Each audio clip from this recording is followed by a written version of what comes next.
പിതാവിൻ്റെയും പുത്രൻ്റെയും പരിശുദ്ധാത്മാവിൻ്റെയും നാമത്തിൽ ആമേൻ. എൻ്റെ പ്രിയപ്പെട്ടവരെ, ഇന്ന് ജൂലൈ 12-ാം തീയതി ഞായറാഴ്ച.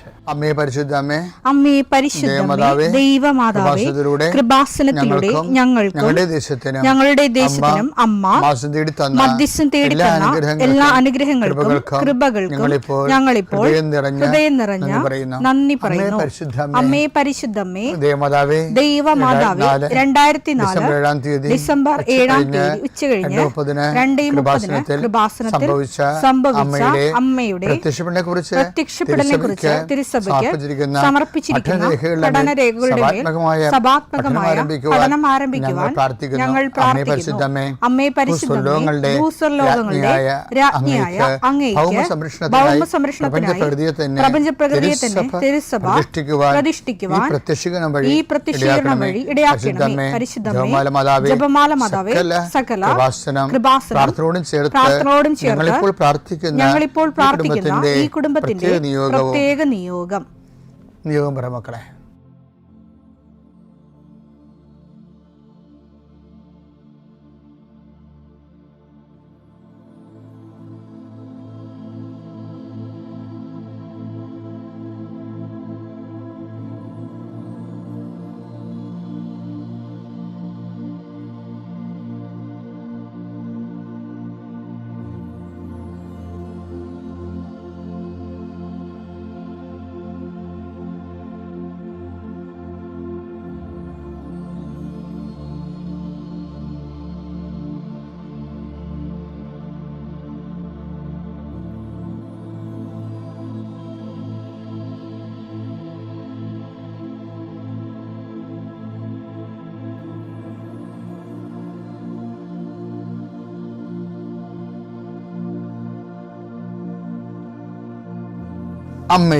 അമ്മയുടെ പ്രത്യക്ഷീകരണത്തിന്റെ ഈ അനുഗ്രഹവേളയിൽ ഞങ്ങൾക്ക് സാധിച്ചു തരുവാൻ കനിയണമേ.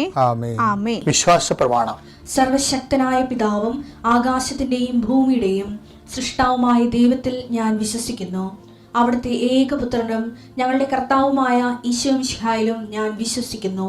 ഈ പുത്രൻ പരിശുദ്ധാത്മാവിനാൽ ഗർഭസ്ഥനായി കന്യകാമറിയത്തിൽ നിന്ന് പിറന്ന് പൊന്തിയോസ് പീലാത്തോസിന്റെ കാലത്ത് പീഡകൾ സഹിച്ച് കുരിശിൽ തറയ്ക്കപ്പെട്ട് മരിച്ച് അടക്കപ്പെട്ട് പാതാളങ്ങളിൽ ഇറങ്ങി മരിച്ചവരുടെ ഇടയിൽ നിന്ന് 3-ാം നാൾ ഉയർത്ത് സ്വർഗത്തിലേക്ക് എഴുന്നള്ളി സർവശക്തിയുള്ള പിതാവായ ദൈവത്തിന്റെ വലതുഭാഗത്തിരിക്കുന്നു. അവിടെ നിന്ന് ജീവിക്കുന്നവരെയും മരിച്ചവരെയും വിധിക്കുവാൻ വരുമെന്നും ഞാൻ വിശ്വസിക്കുന്നു. പരിശുദ്ധാത്മാവിലും ഞാൻ വിശ്വസിക്കുന്നു.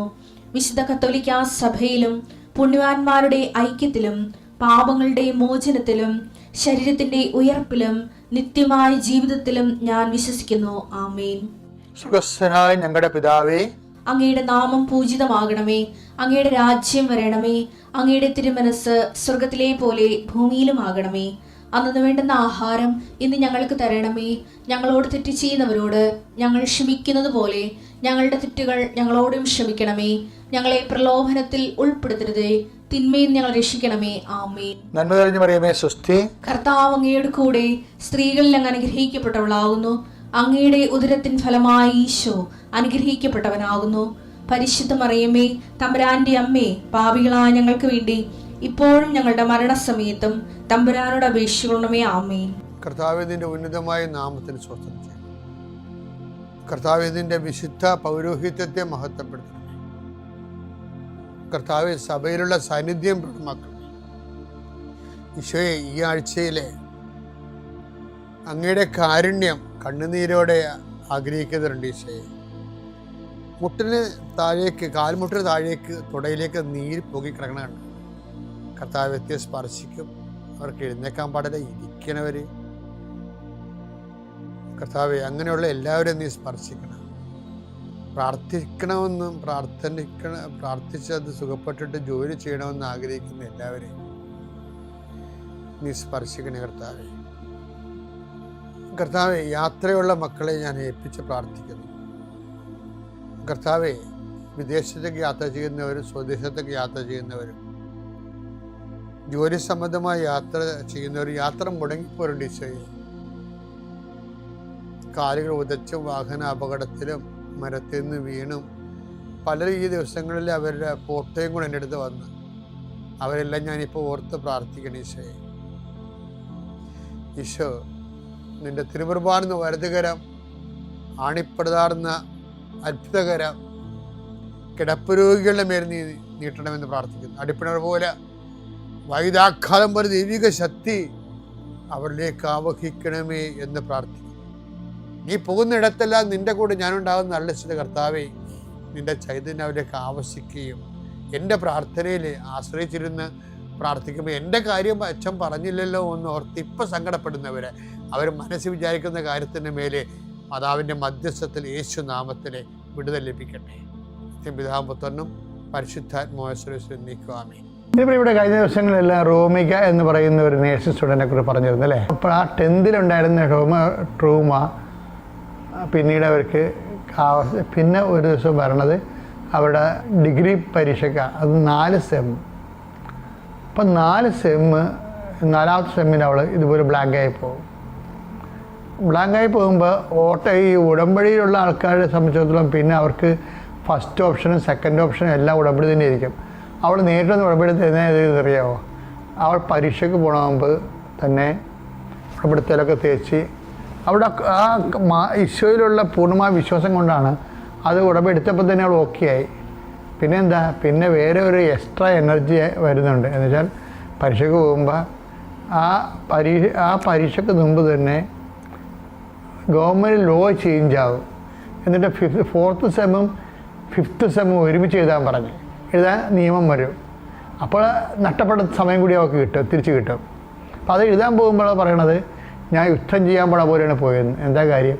ഉടമ്പടി തൈലമെടുത്ത് നെറ്റിക്ക് കുരിശിട്ട് മാതാവിൻ്റെ മെഡലെടുത്ത് പോക്കറ്റിൽ കുത്തി ആൾക്കാർ ഇപ്പോൾ ഇതെല്ലാം ഫൈറ്റിങ്ങിന് വേണ്ടിയാണ്. സാത്താൻ്റെ തിന്മകളുടെ ശക്തികളോടും ലോകശക്തികളോടുമുള്ള ഫൈറ്റിങ്ങിൻ്റെ ഉപകരണമായിട്ടാണ് വിശ്വാസപ്രയോഗം. അത് നമുക്കറിയാമല്ലോ, വിശ്വാസപ്രയോഗമാണിതെല്ലാം. നമുക്ക് വിശ്വാസത്തിന് പാരമ്പര്യമായിട്ടുള്ള ഫെയ്ത്ത് എക്സ്പ്രഷൻസ് എന്ന് പറഞ്ഞാൽ എന്താണ്? വിശ്വാസ പ്രഖ്യാപനം അല്ലേ. പിന്നെന്താണ്? വിശ്വാസത്തിൻ്റെ എക്സ്പ്രഷനാണ്, പ്രൈമറി എക്സ്പ്രഷനാണ് പ്രെയർ, പ്രാർത്ഥന. വിശ്വാസത്തിൻ്റെ പ്രൈമറി എക്സ്പ്രഷനാണ്. പിന്നെ വിശ്വാസം, പിന്നെ അതിൻ്റെ സെക്കൻഡറി എക്സ്പ്രഷന് കുറച്ചുകൂടി മച്ചുവർ എക്സ്പ്രഷൻ എന്ന് പറയുന്നത് വിശ്വാസ പ്രഖ്യാപനമാണ്. വിശ്വാസ പ്രഖ്യാപനത്തിൻ്റെ പ്രശ്നത്തിന് വിശ്വാസം ഇങ്ങനെ പ്രഖ്യാപിക്കാൻ പറ്റത്തില്ല, ഒറ്റക്കിരുന്ന് പ്രഖ്യാപിക്കാൻ പറ്റത്തില്ല. വിശ്വാസം പ്രഖ്യാപിക്കാൻ എന്ത് ചെയ്യണം? മറ്റു മനുഷ്യർ വേണം. നമ്മളിപ്പോൾ പരീക്ഷ പ്രവർത്തനം കൊണ്ടുള്ള വിജയം അതാണ്. മറ്റു മനുഷ്യരുടെ മുമ്പിലാണ് നമ്മൾ കർത്താവിനെ ഏറ്റു പറയണത്. അപ്പോൾ എന്ത് പറയും? ഞാനും ഏറ്റു പറയുമെന്നാണ് എൻ്റെ അർത്ഥം. വായിച്ചത് മത്തായി 10:32. ഉടമ്പടിയിൽ ഏറ്റവും വലിയ വാക്കുകൾ ഒന്നാണ് മത്തായി 10:32. മനുഷ്യരുടെ മുമ്പിൽ എന്നെ ഏറ്റു പറയുന്നവനെ എൻ്റെ സ്വർഗസ്ഥനായ പിതാവിന്റെ മുമ്പിൽ ഞാനും ഏറ്റു പറയും. ഇതാണ് പ്രഖ്യാപനം എന്ന് പറയുന്നത്. വിശ്വാസത്തിൻ്റെ പ്രൈമറി എക്സ്പ്രഷൻ പ്രെയറാണ്. സെക്കൻഡറി എക്സ്പ്രഷൻ കുറച്ചുകൂടി മച്ചോ എക്സ്പ്രഷൻ എന്ന് പറഞ്ഞാൽ കുറച്ചുകൂടി അപ്ഗ്രേഡ് ആയിട്ടുള്ള എക്സ്പ്രഷൻ എന്താ? അത് പ്രഖ്യാപനമാണ്. ഈ പ്രെയറിൻ്റെയും പ്രഖ്യാപനത്തിൻ്റെ ഇടയ്ക്ക് ഏറ്റവും കൂടി മാർക്ക് വരണത് പ്രഖ്യാപനത്തിലാണ്. കാര്യം അത് മനുഷ്യൻ സമൂഹത്തിലുള്ള ഏറ്റുപറച്ചിലാണ്. വിശ്വാസം എന്തിനാണെന്ന് ചോദിച്ചു കഴിഞ്ഞാൽ ഏറ്റുപറയാനാണ്. എവിടെയാണ്? മനുഷ്യരുടെ മുമ്പിലായിരിക്കണം. ഇതിന് ഇടയ്ക്ക് ഒരു വിഷയമുണ്ട്, വിശ്വാസ പ്രയോഗം. പ്രാർത്ഥന, പ്രയോഗം, പ്രഖ്യാപനം. വിശ്വാസ പ്രയോഗം എന്ന് പറഞ്ഞാൽ എന്താ? വിശ്വപ്രയോഗം എന്ന് പറഞ്ഞാൽ യേശു കർത്താവാണെന്ന് അതിലും കൊണ്ട് ഏറ്റുപറയണത്. ദൈവത്തിന് മരിച്ചു ഉയർപ്പിച്ചെന്ന ഹൃദയത്തിൽ വിശ്വസിക്കുമ്പോൾ രക്ഷ പ്രാപിക്കുക. ഈ ക്രിസ്തുവിനെ നമ്മൾ എംപവർ ചെയ്യുന്ന പ്രോസസ്സിലാണ് വിശ്വാസ പ്രയോഗം വരണത്. എന്താണ്? റോമ 10:9 പറയത്തില്ലേ, യേശു കർത്താവാണെന്ന് അതിലും കൊണ്ട് ഏറ്റുപറയുകയും ദൈവം മരിച്ചത് ഉയർപ്പിച്ചത് ഹൃദയത്തിൽ വിശ്വസിക്കുകയും ചെയ്യുമ്പോൾ രക്ഷ പ്രാപിക്കും. രക്ഷ എന്ന് പറഞ്ഞാണ് ക്രിസ്തു. അപ്പം രക്ഷ ഏറ്റുപറയുമ്പോൾ ഈ ഏറ്റുപറച്ചിൽ തന്നെ പ്രഖ്യാപനം എന്ന് പറയുന്നത് വളരെ ഓപ്പണായിട്ടുള്ള ഏറ്റുപറച്ചിലും പ്രയോഗത്തിൽ അത് സ്വകാര്യമായിട്ടുള്ള ഏറ്റുപറച്ചിലാണ്. നമ്മൾ വിശ്വാസപ്രമാണം ചെല്ലുകയാണ് അവിടെ ചെയ്യണത്. വിശ്വാസം പ്രഖ്യാപിക്കുന്നതിന് പകരം നമ്മൾ വിശ്വാസപ്രമാണം ചെല്ലും, സ്വകാര്യമായ ഏറ്റുപറച്ചിലാണ്. വിശ്വാസപ്രമാണം ചെല്ലിയിട്ടാണ് നമ്മൾ ഈ നേർച്ച വസ്തുക്കൾ ഉപയോഗിക്കുന്നത്. ഇപ്പോൾ ചില ആൾക്കാർ പറയും കുഴിച്ചിട്ടെന്ന് പറയും. ഞാൻ അച്ഛൻ്റെ അങ്ങനെ ചില ഇതിലേക്ക് വായിക്കണില്ലേ അച്ഛൻ്റെ അങ്ങനെ നിങ്ങളങ്ങനെ ചെയ്യരുത്. അത് എന്താ സംബന്ധിച്ചത്, കൃപാസനത്തിന് വേറെ കുറേ ഉപദ്രവങ്ങൾ ഇപ്പോൾ ആൾക്കാർ ചെയ്യുന്നുണ്ട്. ഒന്നെന്ന് പറയണത് ഈ AI-യിൽ ഇന്നത്തെ ദിവസം നിങ്ങൾക്ക് അനുഗ്രഹമാകട്ടെ, അങ്ങനെയൊന്നും ഞാൻ പറഞ്ഞിട്ടില്ല. അത് AI-യിൽ എൻ്റെ ഫോട്ടോ എടുത്തിട്ടിട്ട് അവരുടെ വായി തോന്നുന്നത് ഞാൻ പറഞ്ഞ പോലെ ആക്കിയെടുക്കുന്നതാണ്. അപ്പോൾ ആൾക്കാർ ജോസഫ് ഇത്രയും ചീപ്പാണ്. ഞാൻ ചീപ്പായിട്ടല്ല, ഈ വയ്യാവലിയും കൊണ്ടിരിക്കുന്ന ആൾക്കാർ ചീപ്പാണ്. അങ്ങനെ ചെയ്യരുത് നിങ്ങളൊരിക്കലും. കാര്യം അച്ഛനിൽ നിന്ന് ദൈവവചനമാണ് ആൾക്കാർ കേൾക്കണത്, അല്ലാതെ ഇങ്ങനെ ആൾക്കാരെ സൂചിപ്പിക്കാൻ പറ്റുന്ന രീതിയിൽ ഒരു പോസിറ്റീവായിട്ടുള്ള ആശംസകളല്ല ഞാൻ പറയണത്. ഞാൻ പറയണത് അവൻ പറയണ പോലെ ചെയ്യാൻ വേണ്ടി പറഞ്ഞിരിക്കുന്ന ഉടമ്പടിയുടെ ഭാഗമായിട്ട് how to leave the word of God, അതാണ് പറയണത്. അതാണ് ഇതിൻ്റെ പിന്നീട് വരണത്. അല്ല ഓരോരുത്തന്മാർ അവർക്ക് വ്യൂസ് കിട്ടാൻ വേണ്ടി ഓരോരോ ഉടായ്പകൾ പറഞ്ഞുകൊണ്ടിരിക്കും. അത് നിങ്ങളത് ചെയ്യരുത്, ഡിസ്കസ് ചെയ്യരുത്. പിന്നെ നിങ്ങളത് മനസ്സിലാക്കണം, കാണുന്നവർ മനസ്സിലാക്കണം. അതൊന്നും നെക്കി നോക്കരുത്. ജോസഫ് അങ്ങനെ പറയത്തില്ല, നിങ്ങൾക്കറിയാം. വൃത്തിപരമായിട്ട് എന്നെ അറിയാവുന്ന ആൾക്കാരാണ് ഇന്ന് ലോകത്തിലുള്ള ഈ നമ്മുടെ കൃപാസനത്തിൻ്റെ റീഡേഴ്സിൽ എല്ലാവരും അങ്ങനെ തന്നെയാണ്. അവർക്കറിയാം അച്ഛൻ എന്ത് പറയും എന്ത് പറയത്തില്ല, നിങ്ങൾക്കറിയാം. ഇപ്പം ഞാനിങ്ങനെ വായി തോന്നുന്ന ആശംസ ഒന്നും പറഞ്ഞ ആളല്ല. എനിക്കെൻ്റെ ജോലിയല്ല അത്. എൻ്റെ ജോലി എന്ന് പറയണത് ദൈവമായിട്ട് ജനങ്ങളെ അവരുടെ ആപത്ത് കാലമായാലും അനുഗ്രഹകാലമായാലും അവരെ കർത്താവുമായിട്ട് ഐക്യപ്പെടുത്തുക, അതിന് കർത്താവുമായിട്ട് അവർ ജീവിക്കുക. അതിന് വേണ്ടി ഞാൻ ചെയ്യാൻ പറ്റുന്നതൊക്കെ ചെയ്യുക, അതിന് പറ്റുന്ന ഉപദേശങ്ങൾ നൽകുക. അതാണ് ഞാൻ ചെയ്യണ ജോലി. എൻ്റെ ജോലി അതാണ്. അപ്പോൾ പിശാച് വേണമെങ്കിൽ എൻ്റെ ജോലി ഇങ്ങനെ ഈ രീതിയിൽ ചീപ്പാക്കി കളയവേ. അത് പിശാചി പ്രവർത്തനമായിട്ടാണ് ഞാൻ കാണുന്നത്. നിങ്ങളത് എൻകറേജ് ചെയ്യരുത്. അപ്പോൾ അച്ഛൻ പറഞ്ഞ എന്താ വിഷയം എന്ന് പറഞ്ഞത്, ഇപ്പോൾ നമ്മൾ വിശ്വാസം സ്വകാര്യമായിട്ടൊക്കെ പ്രഖ്യാപിക്കാം, വിശ്വാസപ്രമാണം. പക്ഷെ തെറ്റാചരണം. സ്വകാര്യമായിട്ട് പ്രഖ്യാപിക്കാൻ എന്ത് പറ്റും? ഞങ്ങളെ ഡെലിവറൻസ് ബ്ലെസ്സിങ് നടത്തി തന്നിരിക്കുന്ന നേർച്ച വസ്തുക്കളിലെ ഇൻകൾക്കേറ്റ് ആയിട്ടുള്ള കർത്താവിൻ്റെ ശക്തി ആ ഒരു മേഖലകളിലേക്ക് നമുക്ക് റിലീസ് ചെയ്യാൻ പറ്റും. രക്ഷ പ്രാപിക്കുമെന്നല്ല ഈശോ പറഞ്ഞത്. കർത്താവ് 10:9 റോമ എന്ന് പറഞ്ഞത് യേശു കർത്താവാണെന്ന് അത്തരം കൊണ്ട് ഏറ്റു പറഞ്ഞാൽ ദൈവന് മരിച്ചെന്ന് ഉയർപ്പിച്ചെന്ന് ഹൃദയത്തിൽ വിശ്വസിച്ചാൽ രക്ഷ പ്രാപിക്കും, ക്രിസ്തുവിനെ പ്രാപിക്കും. അപ്പം ക്രിസ്തുവിനെ പ്രാപിക്കണം, അതിൽ ഉള്ള ദൈവശക്തി നമ്മൾ തിരിച്ച് പ്രാപിക്കണത് വിശ്വപ്രമാണം ചൊല്ലിയിട്ടതാണ്. അതാണ് വിശ്വാസ പ്രയോഗം എന്ന് പറയുന്നത്. അതുകൊണ്ടാണ് ഇപ്പോൾ ഇവർ റോമികയെ പോലുള്ളവർ എന്താ ചെയ്യണത്? അവർ വിശ്വാസ പ്രയോഗമാണ്. അവർ ഉടമ്പടിക്ക് ആശ്രയം എടുത്ത് നെഞ്ചത്ത് കുത്തി, ഉടമ്പടി തൈലം എടുത്ത് വിശ്വാസപ്രമാണം ചൊല്ലി നെറ്റിക്ക് ചാർത്തി അവർ മാതാവിൻ്റെ കൂടെയാണ് പോണത് പരീക്ഷ എഴുതാൻ. ട്രൂമായൊക്കെ പോയ സ്ഥലം അറിയത്തില്ല. അപ്പം അങ്ങനെ ലോകത്തെ ജയിക്കാൻ വേണ്ടിയാണ് നമ്മൾ വിശ്വാസ പ്രയോഗം നടത്തണത്.